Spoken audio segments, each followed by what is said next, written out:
Hello दोस्तों, मैं अकबर अली। आज हम पढ़ने जा रहे हैं केमिस्ट्री का 5वां लेक्चर्स, जिसमें हम पढ़ेंगे डीकम्पोजिशन रिएक्शंस। डीकम्पोजिशन रिएक्शंस के टाइप्स पढ़ेंगे। तो पढ़ते हैं डीकम्पोजिशन रिएक्शंस क्या होती है।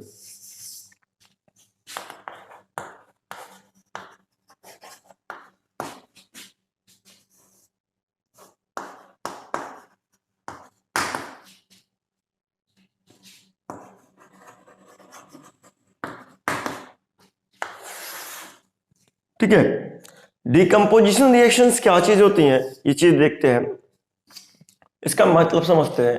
डीकम्पोजिशन रिएक्शंस वो रिएक्शंस है जिनको तोड़ करके, जिसमें किसी एक सब्सटेंस को तोड़ करके दो या दो से ज्यादा नए सब्सटेंस बनाए जाते हैं।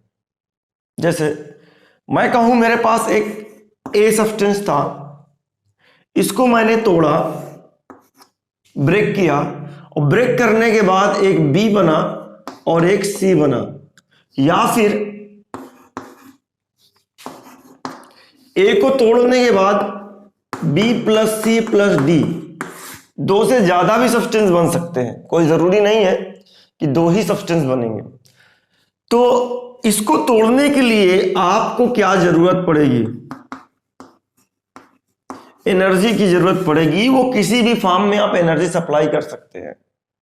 ठीक है, आपको रिक्वायर्ड होगी एनर्जी की। जब किसी चीज को तोड़ते हैं, जब आप हैमर करते हैं तो आप अपना पावर लगाते हैं, मींस आप अपना फोर्स लगाते हैं उसको किसी को तोड़ने के लिए। तो यहां भी किसी भी सब्सटेंस को तोड़ने के लिए आपको एनर्जी की जरूरत पड़ेगी। जब आपको किसी सब्सटेंस को तोड़ने के लिए एनर्जी की जरूरत पड़ती है या किसी रिएक्शंस को कराने के लिए एनर्जी की जरूरत पड़ती है, तो उसी रिएक्शंस का नाम क्या होता है? डीकम्पोजिशन रिएक्शन होती है। ठीक है, अब डीकम्पोजिशन रिएक्शंस में हम अगर देखें तो हमारे पास इसके कई टाइप्स है। वो अलग अलग टाइप्स है: थर्मल डीकम्पोजिशन, इलेक्ट्रोलाइसिस या इलेक्ट्रोलाइटिक डीकम्पोजिशन, फोटोलाइसिस या कहें हम फोटोलाइटिक डीकम्पोजिशन। उसमें अलग अलग बात होती है। तो पहले लिख लेते हैं इसको क्या क्या है।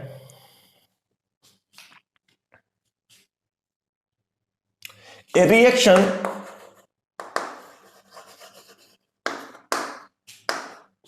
in which a single product, एक single reactant, a single reactant breakdown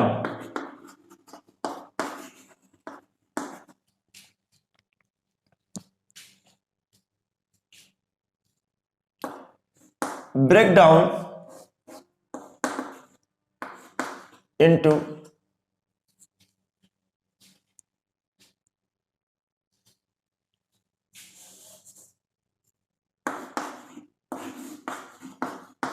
breakdown to form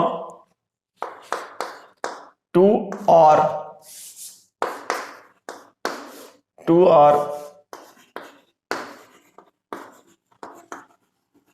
more than two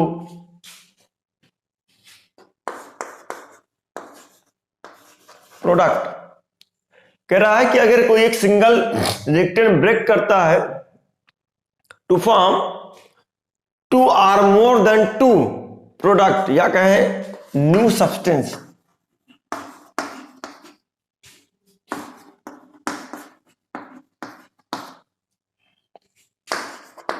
तो उसी को हम क्या कहते हैं? Decomposition reactions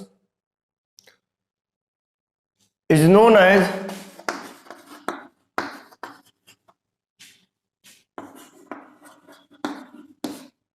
decomposition reactions.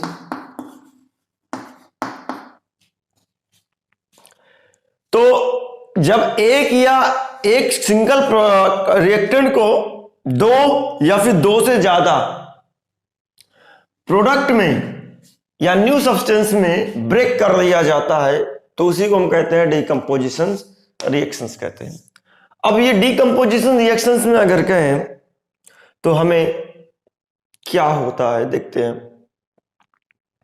तो डीकंपोजिशन रिएक्शंस में अगर देखा जाए इसमें एनर्जी रिक्वायर्ड होती है, तो हम लिखते हैं यहां पास in this reaction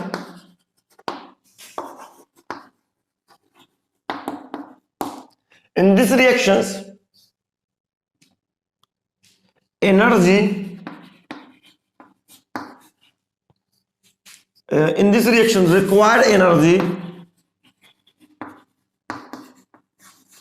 required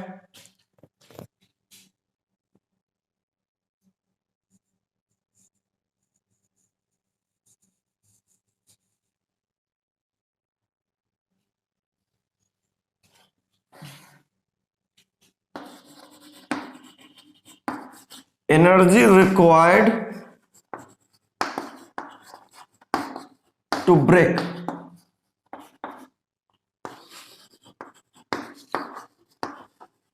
reactant।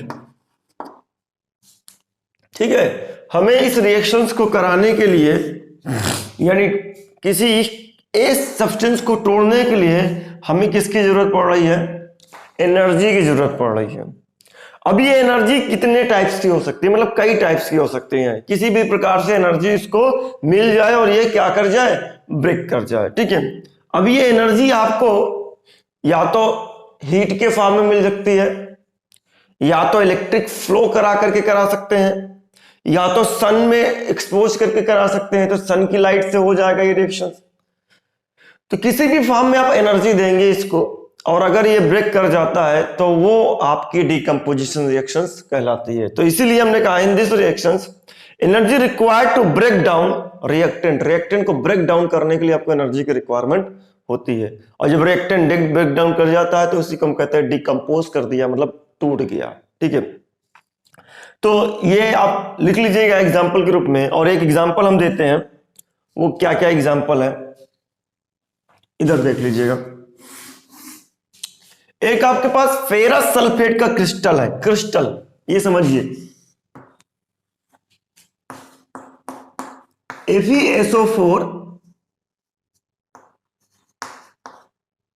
और 7H2, इसे हम कहते हैं फेरस सल्फेट क्रिस्टल।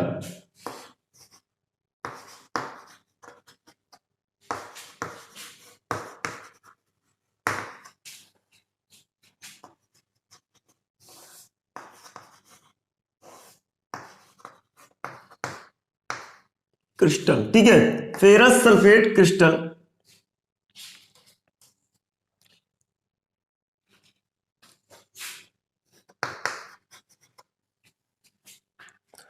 तो ये किस कलर का होता है, ये भी ध्यान रखिए,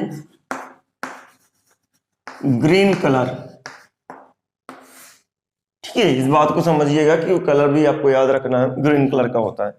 और फेरस सल्फेट क्रिस्टल है, ये ग्रीन कलर का होता है।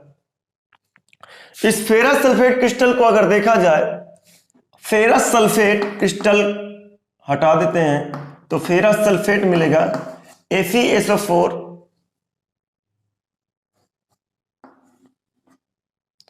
ये भी ग्रीन कलर का ही होता है। ठीक है, इसका नाम है, यहां मैं लिखता हूं,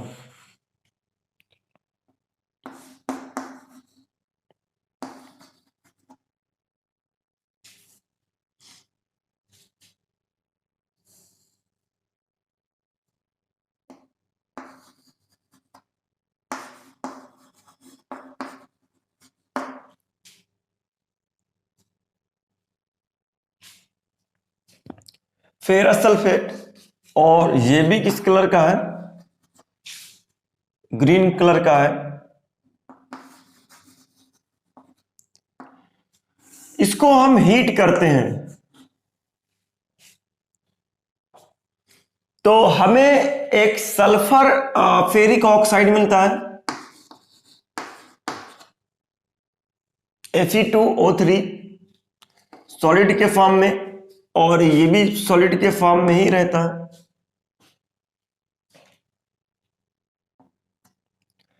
और उसके बाद हमको सल्फर डाइऑक्साइड भी मिलती है, गैस और उसके बाद सल्फर ट्राइऑक्साइड मिलती है।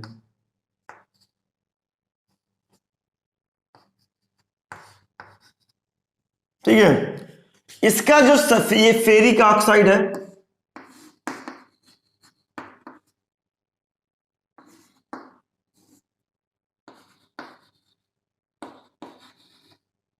इसका नाम है फेरिक ऑक्साइड। अब इसका कलर होता है फेडेड कलर।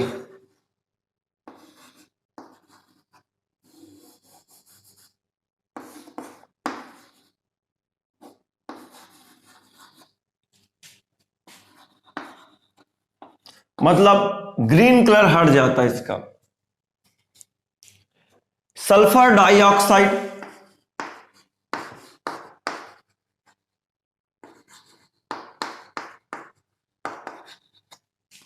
और यह है सल्फर ट्राइऑक्साइड। 3 ऑक्सीजन है तो ट्राइऑक्साइड लिख लीजिएगा भाई इसको। इसमें हमने देखा फेरस सल्फेट का जो एटम्स है ग्रीन कलर का, वो टूट जाता है, ब्रेक कर जाता है, हीट देते हैं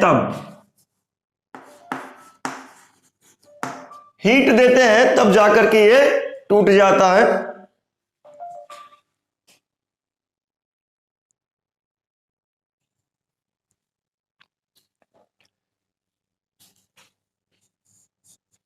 फेडेड कलर में आ जाता है। फेरिक ऑक्साइड किस में आ जाता है? फेडेड कलर में आता है। सल्फर डाइऑक्साइड, सल्फर ट्राइऑक्साइड, ये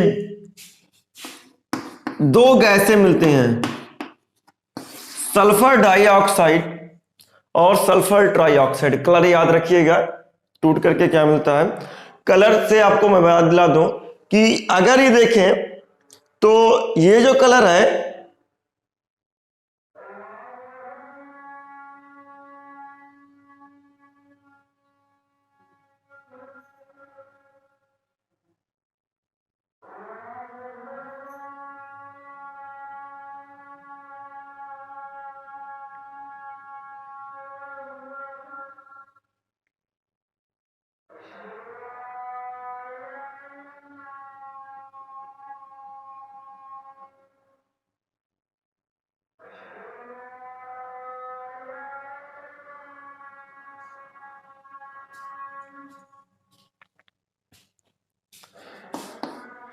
सल्फर डाइऑक्साइड और सल्फर ट्राइऑक्साइड मिलती है तो ये किस कलर की मिलती है?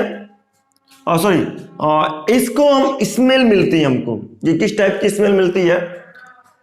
बर्निंग। जैसे सल्फर नहीं जलता है, सल्फर जैसे आप सिंगल सल्फर जला दें उस तरीके के आपको स्मेल मिलेंगी, मतलब बर्निंग सल्फर की स्मेल मिलेंगी।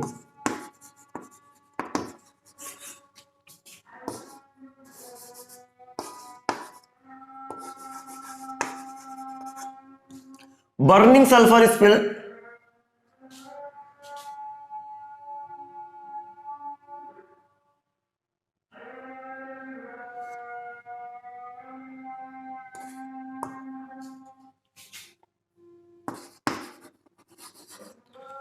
ऐसा लग रहा हो कि सल्फर जल रहा है भाई इसमें, तब जाकर के आपको लगेगा कि हाँ इसका कलर चेंज हो जा रहा है, ग्रीन से फेडेड हो जा रहा है, मतलब कलर चेंज हो जा रहा है, ग्रीन नहीं रह जा रहा। ठीक है, उसके बाद देखते हैं जो 2 गैसेस निकलती हैं, ये गैसेस की जो हमें आ रही नाकों में स्मेल आती है, नोस्ट्रिल में स्मेल आती है, उसको स्मेल कैसी होती है? बर्निंग सल्फर की स्मेल होती है, जैसे सल्फर जल रहा हो। सल्फर डाइऑक्साइड और सल्फर ट्राइऑक्साइड जो गैसेस निकलती हैं, ये हमको ऐसे लगता है कि ये आपका जो सल्फर है वो जल रहा है, इस तरीके की स्मेल आती है जब हीट करते हैं इसको। ठीक है, तो ये रहा आपका डिकम्पोजिशन रिएक्शंस का एग्जाम्पल, और ये डेफिनेशंस और भी इस पर है, इस पर चर्चा करते हैं। पॉज द वीडियो और नोट डाउन।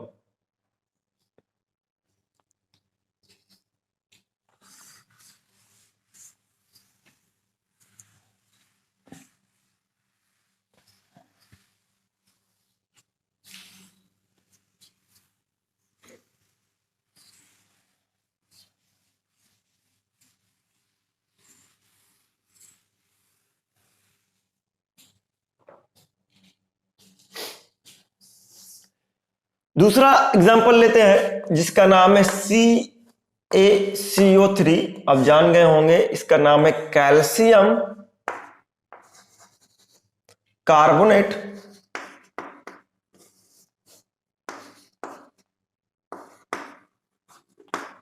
इसी को कहते हैं लाइमस्टोन। ठीक है, इसका लोकल नेम है मार्बल भी कह सकते हैं आप इसको।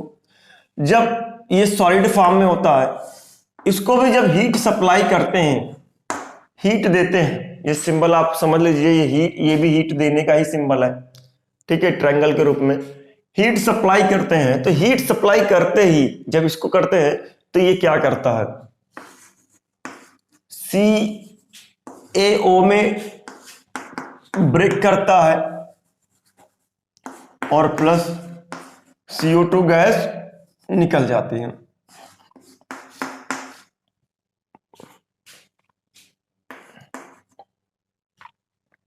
CaO में ब्रेक करता है और CO2 गैस निकल जाती है। और अगर देखा जाए तो CO2 गैस, CaO और CO2 गैस का पूरा वेट निकाल लिया जाए तो वो टोटल वेट इसी के वेट के बराबर होगा, law of conservation of mass. ठीक है, इसका नाम क्या है आपको पता होगा, कैल्शियम ऑक्साइड। ठीक है, अब हमें ये दिख रहा है कि कैल्शियम कार्बोनेट को हीट करते हैं तो हमें कैल्शियम ऑक्साइड मिलता है प्लस CO2 गैस मिलती है। इस कैल्शियम ऑक्साइड का जो यूज है वो कहां पास होता है, यूज्ड फॉर मैन्युफैक्चरिंग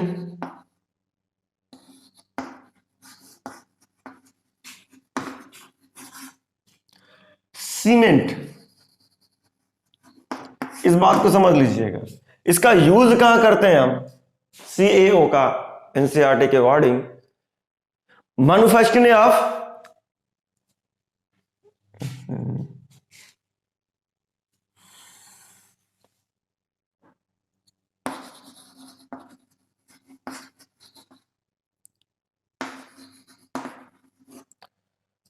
सीमेंट बनाने में यूज करते हैं, मैन्युफैक्चरिंग ऑफ सीमेंट। ठीक है, आई होप समझ में आया होगा आपको। ठीक है, तो ये यहीं तक रहा आपका इसका decomposition reactions, manufacturing of heat हो सीमेंट में करते हैं इसको। इस रिएक्शंस को याद रखिएगा। और एक चीज और मैं बता दूं कि आप रिएक्शंस याद रखिए तो ज्यादा बेटर रहेगा। बैलेंस हुई रिएक्शन से ये आपके पास बैलेंस कर लीजिएगा। इसके पीछे वाली बैलेंस नहीं थी तो आपके पास Fe था, उधर Fe2 था, तो केवल इधर 2 का मल्टीप्लाई कर दीजिएगा तो आपको बैलेंस हो जाएगा। ठीक है, आगे बढ़ते हैं हम। सॉरी, पॉज कर लीजिएगा पीछे आकर के इसको और नोट कर लीजिएगा। अब हम टाइप्स ऑफ डिकम्पोजिशन की बात करते हैं, कितने टाइप्स का हो सकता है।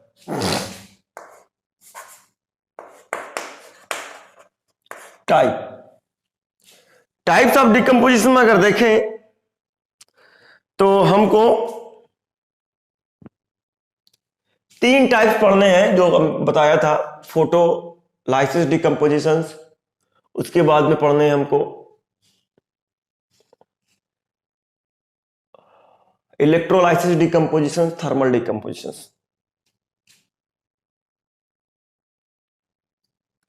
तो सबसे पहले पढ़ते हैं पहला थर्मल डिकम्पोजिशन।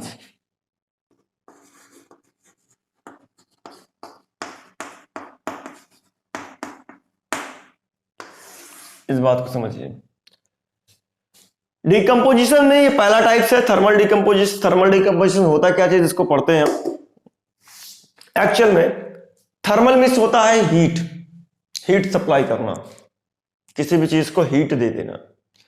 तो अगर किसी भी सब्सटेंस को तोड़ने के लिए आपको हीट की जरूरत पड़ती है, मीन्स एनर्जी जो जरूरत है वो किस फॉर्म में जरूरत है, थर्मल के फॉर्म में, मतलब हीट के फॉर्म में अगर जरूरत है तो उस रिएक्शंस को हम कहते हैं थर्मल डिकम्पोजिशन। डिकम्पोजिशन तो होता है लेकिन नाम क्या पड़ जाता है उसका, थर्मल डिकम्पोजिशन रिएक्शंस। अगर हमें एनर्जी जो किस फॉर्म में जरूरत हो, थर्मल के फॉर्म में जरूरत हो, means thermal energy means heat energy के फॉर्म में जरूरत हो, तो हम उसको कहते हैं थर्मल डिकम्पोजिशन रिएक्शंस कहते हैं। जैसे मैं कहूं मेरे पास एक सब्सटेंस है वो जो सब्सटेंस है उसकी बात करता हूं मैं, वो है PbNO3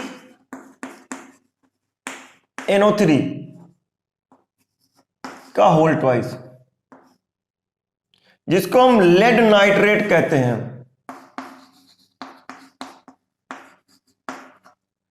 PbNO3 का होल ट्वाइस लेड नाइट्रेट कहते हैं। इस लेड नाइट्रेट को एक सिंगल रिएक्टेंट है, इसको तोड़ दिया,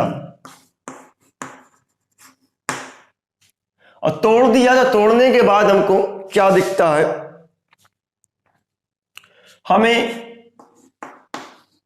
PbO दिखता है, स्टेट इसका सॉलिड होगा, PbO दिखता है, और प्लस NO4 NO2 दिखता है, और प्लस O2 दिखता है।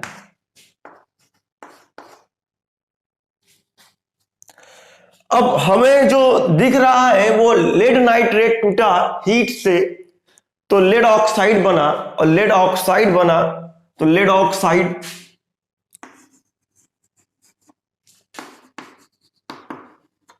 ठीक है, इसी को लेड मोनोऑक्साइड भी कहते हैं।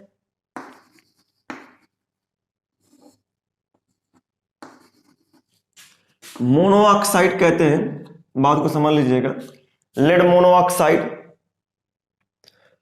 और ये जो बना है नाइट्रोजन डाइऑक्साइड है,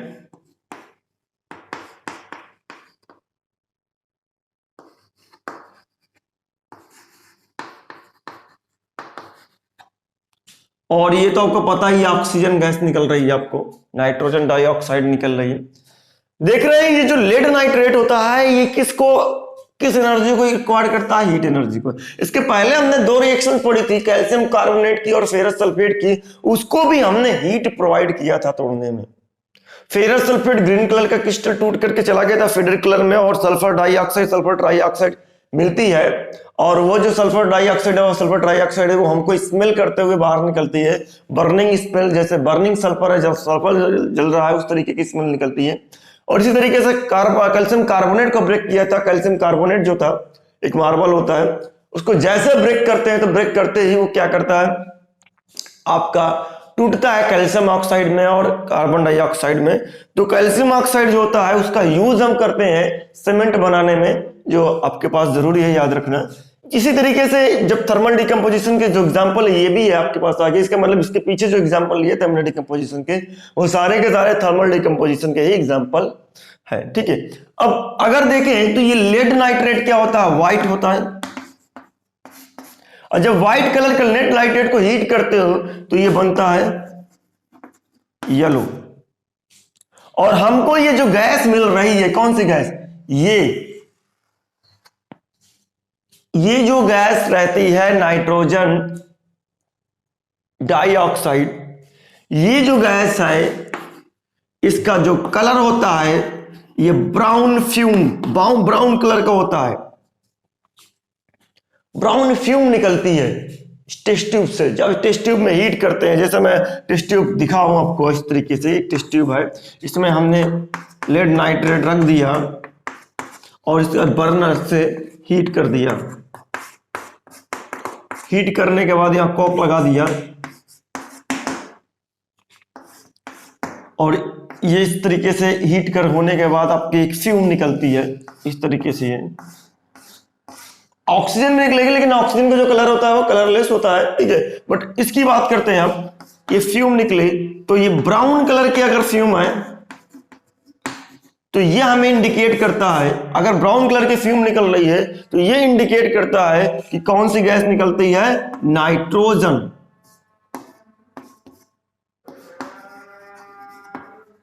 नाइट्रोजन डाइऑक्साइड गैस निकलती है भाई,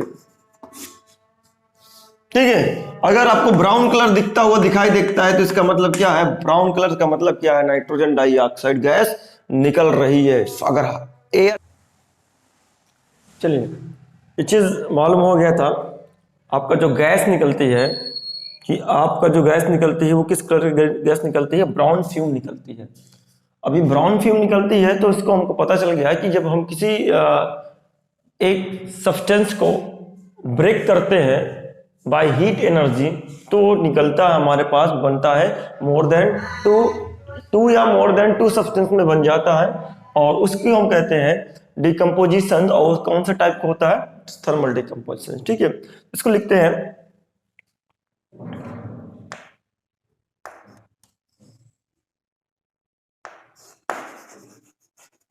those decomposition reaction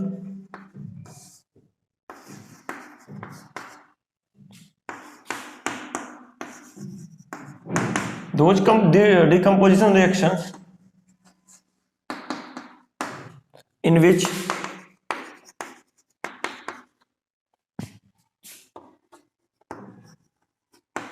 energy required in the form of heat। ठीक है, किसमें चाहिए energy? In the form of heat.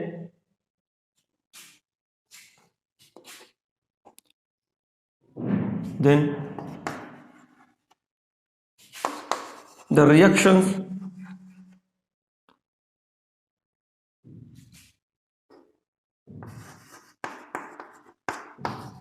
is then the reaction is thermal decomposition।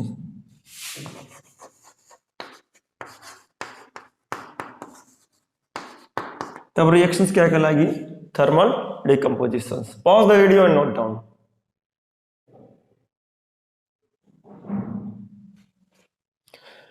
आगे बात करते हैं इसके आगे, थर्मल डिकम्पोजिशन के बाद आगे बात आती है एक और टाइप की, वो है आपके पास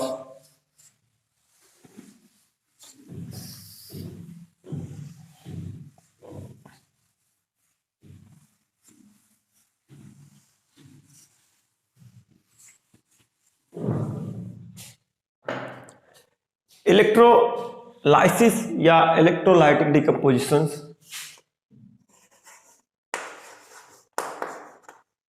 इलेक्ट्रोलाइसिस या कहें आप इलेक्ट्रोलाइटिक डिकम्पोजिशन।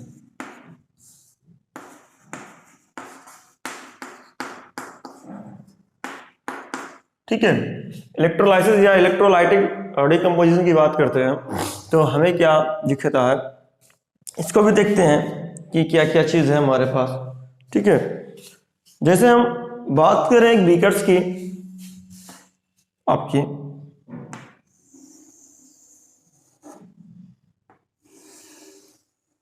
इसमें रखा हमने, और इसमें आपका एक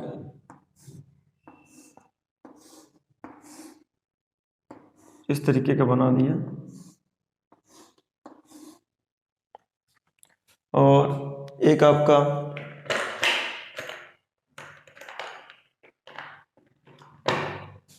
यहां से हमने इलेक्ट्रोड निकाल दिया, इसको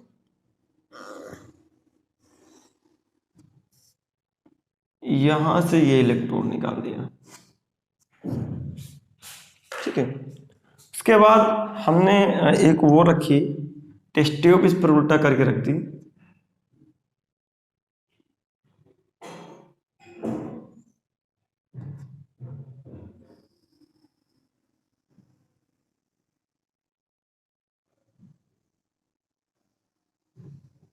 ये चीज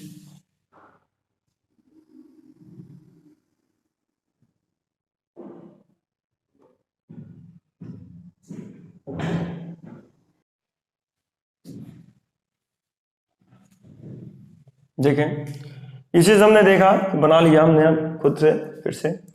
तो हम जानते हैं कि वाटर मॉलिक्यूल्स यहाँ पास रखे, हम वाटर मॉलिक्यूल्स रखते हैं, इस बात को समझिए कि आपने इसको वाटर मॉलिक्यूल्स में इलेक्ट्रिसिटी फ्लो करवाएं। इलेक्ट्रिसिटी जब फ्लो करवाते हैं तो इस बात को ध्यान रखिए कि आप इलेक्ट्रिसिटी फ्लो करवाते समय आपका जो बैटरी है उस पर कौन सा चार्ज किस तरह से जाता है। हमको पता है बेटा कि जो चार्ज है वो लाइक चार्ज लाइक चार्ज जो होते हैं वो एक दूसरे को रिपल करते हैं, और अनलाइक चार्ज जो होते हैं वो एक दूसरे को रिपल अट्रैक्ट करते हैं, सॉरी अनलाइक चार्ज जो है वो एक दूसरे को क्या करते हैं, अट्रैक्ट करते हैं, और लाइक चार्ज जो होते हैं एक दूसरे को रिपल करते हैं। ये चीज हम जान चुके हैं, ठीक है पहले। अब यहां चीज हमको मालूम करना है कि ये बैटरी का पॉजिटिव टर्मिनल है कि निगेटिव टर्मिनल है। और आपको पता है कि वाटर के मॉलिक्यूल्स में दो तरीके के आयंस पाए जाते हैं, एक तो निगेटिव आयंस है और एक पॉजिटिव आयंस है। अब निगेटिव आयंस पॉजिटिव आयंस मतलब निगेटिव चार्ज और पॉजिटिव चार्ज क्या होगा, तो ये बैटरी का जो पॉजिटिव टर्मिनल है वो क्या करता है, इलेक्ट्रिसिटी में हमने पढ़ा था कि बैटरी का पॉजिटिव टर्मिनल निगेटिव चार्ज को अट्रैक्ट करता है, और बैटरी का पॉजिटिव और निगेटिव टर्मिनल बैटरी के पॉजिटिव चार्ज को अट्रैक्ट करता है, और बैटरी का पॉजिटिव टर्मिनल निगेटिव चार्ज को अट्रैक्ट करता है। इसका मतलब जो भी इस वाटर में ब्रेकडाउन हुआ होगा, जो भी इस वाटर में इलेक्ट्रिसिटी फ्लो कर रहा है हुआ ब्रेकडाउन हुआ होगा, उसमें से अगर देखा जाए तो जो आयंस बने ऑक्सीजन और हाइड्रोजन, वो आयंस में से हाइड्रोजन आयंस निगेटिव टर्मिनल की तरफ भागेगा और ऑक्सीजन आयन आपका पॉजिटिव टर्मिनल की तरफ भागेगा। तो देखा जाए अगर पॉजिटिव टर्मिनल की तरफ भागेगा तो ये जो इलेक्ट्रोड लगा हुआ है, मेटालिक इलेक्ट्रोड जो लगा हुआ है, उसके ऊपर एक वो टेस्ट ट्यूब लगी हुई है, ये इस तरीके की टेस्ट ट्यूब लगी हुई है। तो इसका जो है इसकी तरफ निगेटिव चार्ज आ जाएगा, मतलब ऑक्सीजन आकर के इकट्ठा हो जाएंगे, और इसकी तरफ पॉजिटिव चार्ज आ जाएगा, मतलब हाइड्रोजन आकर के इकट्ठा हो जाएंगे। अब ऑक्सीजन और हाइड्रोजन जो इकट्ठा हो गए हैं इनमें देखिए, तो ये ऑक्सीजन जो इकट्ठा हो गए, तब यहां पास कुछ है नहीं है, तो ऑक्सीजन कंबाइन करेंगे और ऑक्सीजन गैस का फॉर्मेशन करेंगे। हाइड्रोजन कंबाइन करेंगे तो हाइड्रोजन गैस का फॉर्म करेंगे, ठीक है। तो हमने इलेक्ट्रिसिटी फ्लो करवाया, इलेक्ट्रिसिटी फ्लो करवाते हुए हमने वाटर के मॉलिक्यूल्स को उसके एटम्स मतलब उसके आयंस में तोड़ दिया, और तोड़ते ही हमको दिखा कि हाइड्रोजन गैस और ऑक्सीजन गैस निकलना स्टार्ट हो गई। अब जानते हैं कि हाइड्रोजन गैस जिधर की तरफ अट्रैक्ट कर रही है, मतलब आप जानते हैं पॉजिटिव चार्ज इधर आकर इकट्ठा हुआ है, इसमें पॉजिटिव चार्ज इकट्ठा हुआ है, तो पॉजिटिव चार्ज इकट्ठा हुआ है इसलिए इसका नाम क्या रखा गया, कैथोड। और हमको पॉजिटिव पॉजिटिव इलेक्ट्रोड को ही नाम देते हैं कैथोड। तो जिस पर पॉजिटिव इकट्ठा होगा उसको हम पॉजिटिव कैथोड कहते हैं, और पॉजिटिव इलेक्ट्रोड कहते हैं, उस पॉजिटिव इलेक्ट्रोड का नाम क्या होता है, कैथोड होता है। जिस पर निगेटिव आयंस इकट्ठा होते हैं उस इलेक्ट्रोड का नाम क्या होता है, एनोड कहलाते हैं। तो ये आपका क्या है, एनोड है बेटा, ठीक है, एनोड कहलाएगा। अब आपको पॉजिटिव चार्ज और निगेटिव चार्ज के अकॉर्डिंग एनोड कैथोड कैसे बनाते हैं ये आप समझ में गए हैं। जहां पास जिस इलेक्ट्रोड पर जो चार्ज इकट्ठा होगा, निगेटिव चार्ज इकट्ठा होगा, तो उसको हम एनोड कहेंगे। अगर पॉजिटिव चार्ज इकट्ठा होगा तो उसको हम कैथोड कहेंगे, जैसे यहां पास। और ये इकट्ठा कब होगा, किस वजह से होगा, बैटरी इकट्ठा करवाएगा, बैटरी मतलब इलेक्ट्रिसिटी इकट्ठा करवाएगा निगेटिव आयंस को। बैटरी का पॉजिटिव आयंस क्या करेगा, निगेटिव आयंस बैटरी का पॉजिटिव टर्मिनल क्या करेगा, नेगेटिव आयंस को अट्रैक्ट करता है, और बैटरी का नेगेटिव टर्मिनल क्या करता है, पॉजिटिव आयंस को अट्रैक्ट करता है। जिस इलेक्ट्रोड की तरफ जो आयंस भागेगा, इधर की तरफ कौन सा आयंस भागेगा, पॉजिटिव वाला आयंस भागेगा, और इधर की तरफ कौन सा आयंस भागेगा, नेगेटिव आयंस भागेगा। तो इस पर पूरे के पूरे कौन से आयंस इकट्ठा हो जाएंगे, पॉजिटिव वाले, तो इसका नाम क्या हो गया, कैथोड। और इस पर इकट्ठा हो गया नेगेटिव आयंस, इसका नाम बन गया एनोड। अब भाई हमने ब्रेक डाउन किया, ब्रेक डाउन करने के बाद हम ये देखते हैं कि इस इलेक्ट्रोड पर सारे पॉजिटिव यानी हाइड्रोजन आ गए हैं, और इस पर निगेटिव मतलब ऑक्सीजन आ गए हैं। तो इस पर ऑक्सीजन मिलकर के ऑक्सीजन गैस दे देंगे, और इस पर हाइड्रोजन मिलकर के हाइड्रोजन गैस दे देते हैं, ठीक है। तो आप जानते हैं कैथोड पर कौन सी गैस लिबरेट होती है, इवाल्व होती है, हाइड्रोजन गैस निकलती है, और एनोड पर कौन सी गैस निकलती है, आपकी ऑक्सीजन गैस निकलती है, ठीक है। ये चीज हो गया। तो ये रिएक्शंस आपको देखें तो हमको दिखा कि अगर हम किसी इलेक्ट्रोलाइसिस करते हैं, वाटर का इलेक्ट्रोलाइसिस करते हैं, किसी लिक्विड का इलेक्ट्रोलाइसिस करते हैं, तो इलेक्ट्रोलाइसिस का मतलब होता है कि उस लिक्विड को उसके आयंस में तोड़ने के लिए आपको इलेक्ट्रिसिटी की जरूरत पड़ती है। उस लिक्विड को उसके आयंस में तोड़ने के लिए आपको उसको इलेक्ट्रिसिटी की जरूरत पड़ती है। जब किसी कंपाउंड को या सब्सटेंस को तोड़ने के लिए उसके आयंस में तोड़ने के लिए इलेक्ट्रिसिटी की जरूरत पड़े, यानी एनर्जी जो है वो किस फॉर्म में जरूरत पड़े, इलेक्ट्रिसिटी के फॉर्म में जरूरत पड़े, तो उस डिकम्पोजिशन रिएक्शन को क्या कहते हैं, इलेक्ट्रोलाइसिस या इलेक्ट्रोलाइटिक डिकम्पोजिशन कहते हैं। ठीक है, तो हमको लिखते हैं दो डिकम्पोजिशन रिएक्शंस, वो decomposition reactions in which energy required, किस एनर्जी जो रिक्वायर्ड होती है किस फॉर्म में, इन the form of electricity. Electricity के फॉर्म में अगर एनर्जी रिक्वायर होती है क्या करने के, तो टू ब्रेक रिएक्टेंट को ब्रेक करने के लिए अगर जो एनर्जी है वो इलेक्ट्रिसिटी के फॉर्म में रिक्वायर्ड होती है तो वो रिएक्शंस को क्या कहते हैं, इलेक्ट्रोलाइटिक डिकम्पोजिशन कहते हैं। अब इसमें देख रहा है कि अब अगर हम वाटर के मॉलिक्यूल्स को तोड़े हैं तो वाटर का जो मॉलिक्यूल्स है, इलेक्ट्रोलाइसिस जो है इसको बैलेंस कर सकते हैं आप। पहले आप वाटर के मॉलिक्यूल्स तोड़ लीजिए तो हाइड्रोजन गैस बनेगा, इसको हटा देते हैं अभी, हाइड्रोजन गैस बनेगा और ऑक्सीजन गैस मिलेगा। अब इधर हाइड्रोजन 2 है, इधर हाइड्रोजन 2 है, बराबर है, चलो ठीक है। ऑक्सीजन इधर 1 है, उधर ऑक्सीजन 2 है, तो उधर वाला ऑक्सीजन है बैलेंस नहीं है, तो इधर को आपको करना पड़ेगा, बैलेंस करना पड़ेगा, 2 ऑक्सीजन करना पड़ेगा, 2 ऑक्सीजन नहीं होगा। अब ऑक्सीजन के चलते, ऑक्सीजन के चक्कर में बैलेंस तो हो गया ऑक्सीजन, लेकिन किसी दूसरे को अनबैलेंस कर दिया। किसको अनबैलेंस कर दिया, हाइड्रोजन को अनबैलेंस कर दिया। हाइड्रोजन को अनबैलेंस कर दिया तो हाइड्रोजन को बैलेंस करो। तो हमको दिखा कि वाटर का मॉलिक्यूल जब तोड़ा तो 2 times of 2 unit of hydrogen gas दिया और 1 यूनिट क्या दिया, 1 यूनिट आपका ऑक्सीजन गैस दिया। अब ये समझ लीजिए कंबाइंड फॉर्म में है गैसेस, ठीक है आपका, तो 2 यूनिट हाइड्रोजन गैस 1 यूनिट आपका ऑक्सीजन गैस, तो ये क्या है, तो हमको ये पता चला कि जब गैस जो होगी हमको पता है कि वो जितनी ज्यादा होगी उतना ज्यादा स्पेस क्रिएट करेगा, उतना ज्यादा स्पेस लेगा।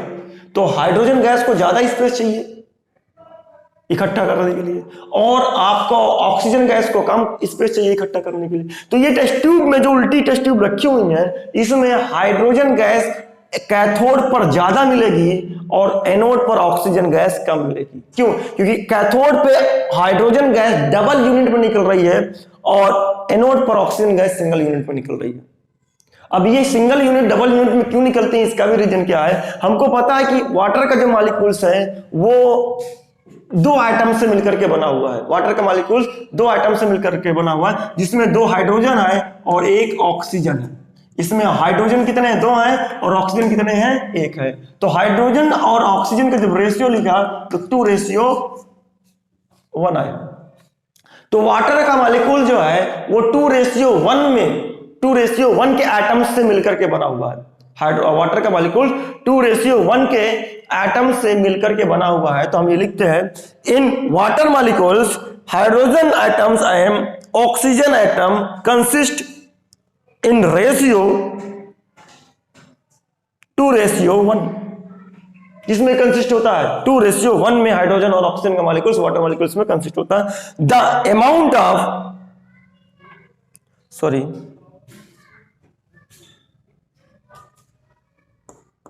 then the amount of hydrogen gas and oxygen gas, hydrogen gas and oxygen gas, वहां गैस लिख लीजिएगा, gas, hydrogen gas and oxygen gas formed in the ratio 2:1। इसीलिए ऑक्सीजन और हाइड्रोजन गैस 2:1 में निकलती है। और सबसे ज्यादा गैस कैथोड पे होगी क्योंकि कैथोड पर हाइड्रोजन निकल रही है, वो डबल यूनिट में निकल रही है, और एनोड पर गैस क्या होगी, कम होगी, क्योंकि उसके 1 यूनिट गैस निकल रही है। आई होप आपको समझ में आया होगा। Pause the video and note down, ये क्वेश्चन आपका पूछा जाता है, इस बात को ध्यान रखिएगा आप, ठीक है, pause the video and note down.